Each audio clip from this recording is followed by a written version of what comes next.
Hi friends, welcome back to Karla Created. I'm Karla, and in today's video I'm going to be making a few items with this.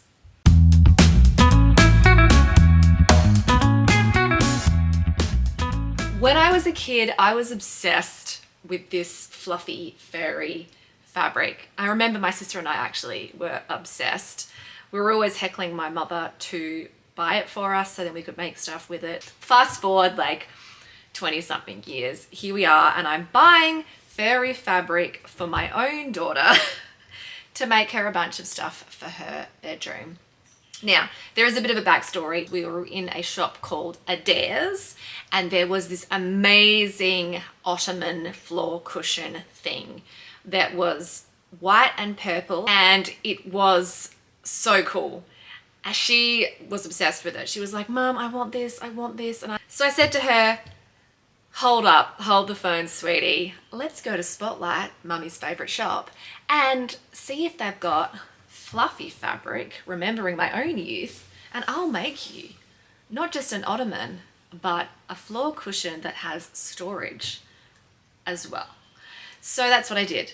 It's a little bit lumpy because I've literally just shoved not old, but like spare pillows inside it as like a storage, and she loves it. She was like, "I don't care that it's lumpy, I love it." I'm gonna try and use as much of this remaining furry fabric as I can. I'm going to make a little furry chair seat cushion for her desk chair in her room. I'm also going to make some tissue box covers, and I'm also going to make like a pillow for her bed. So let's see how much we have left over once I have got through those projects. Let's make the cushion first, the throw cushion, because it's going to use up much more fabric than the other things that I have planned. This cushion here, I'm going to use this as the insert, and I'm thinking I might, it's quite a funny shape, but if I make a cushion cover that's sort of like that shape, kind of looks like a butterfly. The cushion actually had a pillowcase on it, which I purchased with it. So I've just taken that off and I've used it as my pattern template. You'll see here that I've just folded over this middle part and clipped it down because it had like, it's got this pillow has like this big wide flat bit in the middle, and I don't want that. I want the two cushiony bits to be quite close together. So yeah, I've just done that, and I'm going to cut this out 2 pieces. Actually, it will be 3 pieces because I need to do like a pocket at the back here. I'm just doing the overlap pocket technique.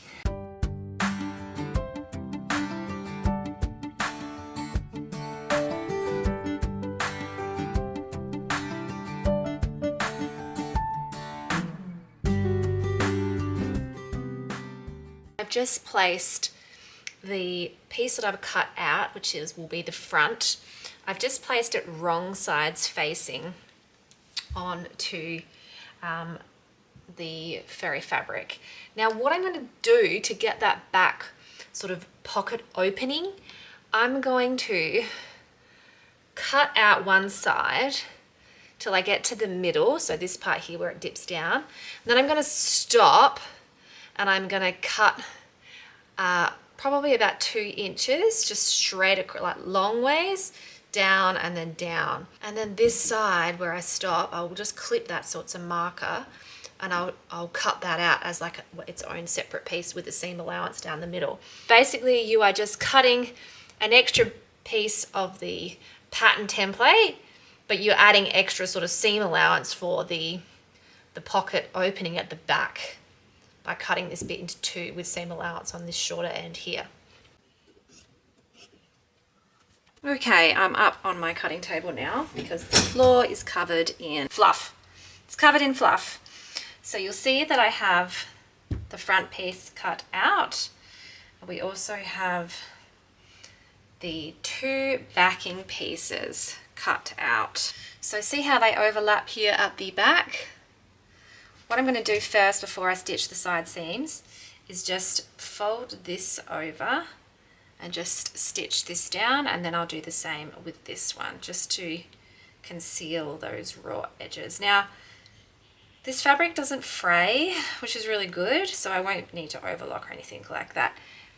Warning, it slightly stretches when you're stitching with it. So just be mindful of that if you're going to attempt a project like this at home.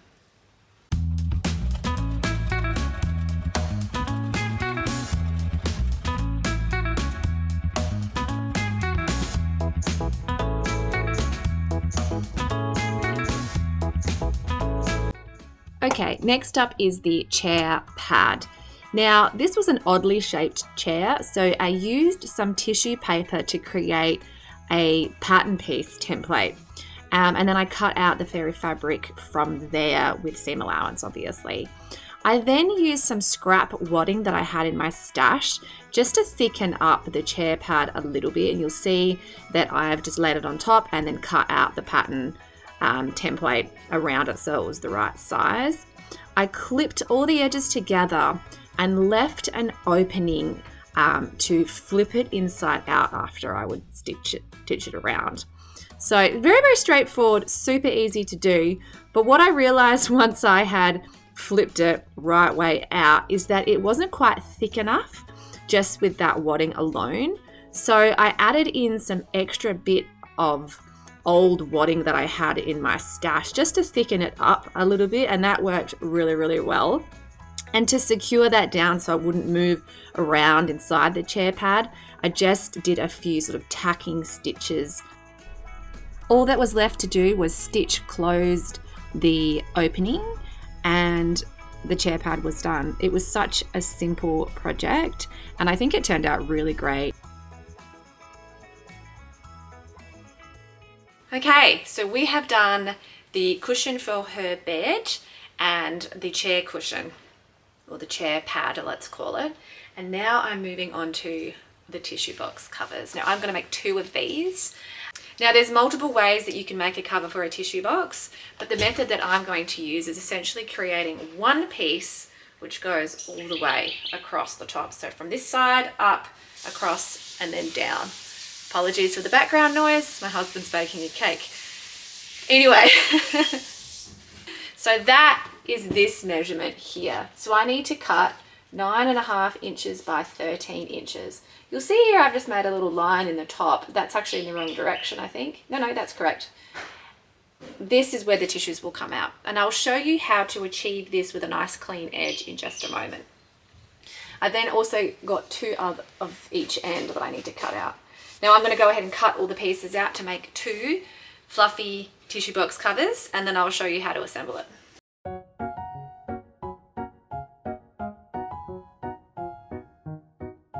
Once you have cut out the top part of the tissue box cover like this, you want to cut a slit, the opening for the tissues to come out. How you do this is by folding it in half and essentially cutting along that fold line, as you can see here.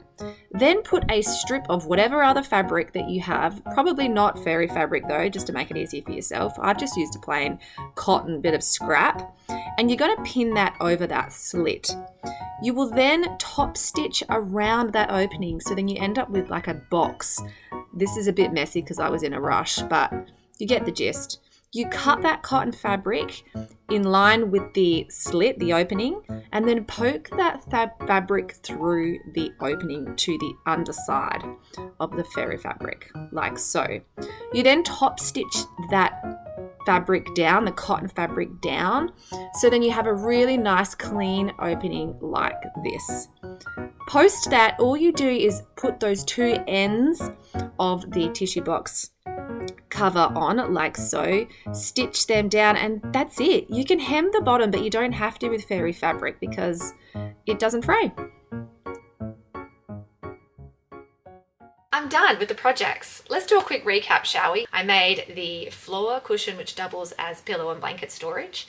I also made the throw cushion for my daughter's bed, reusing a cushion insert that I already had.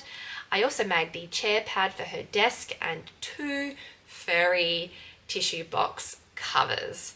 All of that I got out of the fabric that I bought for $24, which I think is really, really great considering all of that would have cost a hell of a lot more to purchase brand new. I actually have quite a lot of fabric left over still as well. So let's take a look. This is the largest piece that I have left. And then the rest of it is just a collection of sort of smaller scraps like this. So I definitely have enough to make a few more things. I won't put them in this video, but stay tuned for a future scrap busting video where I use the rest of this. I would love to hear from you. What do you think I should make with the rest of this faux fur fabric? I have a few ideas. I'm thinking maybe like a small furry handbag or some pencil cases, because I do have some zips still in my stash. Maybe even some small stuffed toy keychain, bag tag things for like kids' school bags. I don't know, I'd love to hear from you. What do you think? Let me know in the comments what I should make with the rest of this faux fur fabric. And if you like this video, please hit the thumbs up and subscribe for more content like this, and if you want to see me reuse the rest of this in a future video. I love sewing. I also love DIY and quilting. So if you like that kind of thing, yes, please subscribe to my channel. And yeah, thanks so much for watching, and I will see you in the next video. Bye.